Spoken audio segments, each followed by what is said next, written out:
साथियों, आज हम वाल्मीकि रामायण के बाल कांड के 44वें सर्ग की कथा सुनेंगे। इसमें गंगा जी के अवतरण के पश्चात जब राजा सगर के 60,000 पुत्रों का कल्याण हो गया, तब ब्रह्मा जी भगीरथ की प्रशंसा करते हुए उनके पास आए और उन्हें गंगा जल से पितरों के तर्पण की आज्ञा दी। और इसके बाद उन्होंने उनकी बहुत भूरी भूरी प्रशंसा की और फिर वे अपने लोक को चले गए। इसके बाद इस सर्ग में गंगा जी के इस अवतरण की कथा सुनने और कहने के फल का वर्णन है। तो चलिए अब 44वें सर्ग की कथा सुनते हैं। श्री सीतारामचंद्राभ्याम नमः। श्रीमद् वाल्मीकि रामायणं बालकांडम चतुश्चत्वारिंशः सर्गः। ब्रह्मा जी का भगीरथ की प्रशंसा करते हुए उन्हें गंगा जल से पितरों के तर्पण की आज्ञा देना और राजा का वह सब करके अपने नगर को जाना। गंगा अवतरण के उपाख्यान की महिमा। श्री राम इस प्रकार गंगा जी को साथ लिए राजा भगीरथ ने समुद्र तक जाकर रसातल में, जहाँ उनके पूर्वज भस्म हुए थे, प्रवेश किया।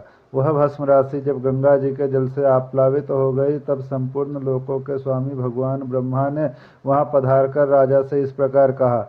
नरश्रेष्ठ महात्मा राजा सगर के 60,000 पुत्रों का तुमने उद्धार कर दिया। अब वे देवताओं की भांति स्वर्गलोक में जा पहुँचे। भूपाल, इस संसार में जब तक सागर का जल मौजूद रहेगा, तब तक सगर के सभी पुत्र देवताओं की भांति स्वर्गलोक में प्रतिष्ठित रहेंगे। ये गंगा तुम्हारी भी ज्येष्ठ पुत्री होकर रहेंगी और तुम्हारे नाम पर रखे हुए भागीरथी नाम से इस जगत में विख्यात होंगी। त्रिपथगा, दिव्या और भागीरथी, इन तीनों नामों से गंगा की प्रसिद्धि होगी। ये आकाश, पृथ्वी और पाताल तीनों पथों को पवित्र करती हुई गमन करती हैं, इसलिए त्रिपथगा मानी गई हैं। नरेश्वर महाराज, अब तुम गंगा जी के जल से यहाँ अपने सभी पितामहों का तर्पण करो और इस प्रकार अपनी तथा अपने पूर्वजों द्वारा की हुई प्रतिज्ञा को पूर्ण कर लो। राजन, तुम्हारे पूर्वज धर्मात्माओं में श्रेष्ठ महायशस्वी राजा सगर भी गंगा को यहाँ लाना चाहते थे, किंतु उनका यह मनोरथ पूर्ण नहीं हुआ।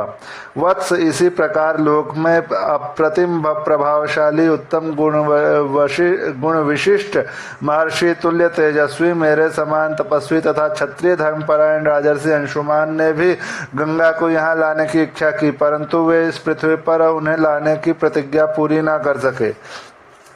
निष्पाप महाभाग, तुम्हारे अत्यंत तेजस्वी पिता दिलीप भी गंगा को यहाँ लाने की इच्छा करके भी इस कार्य में सफल न हो सके।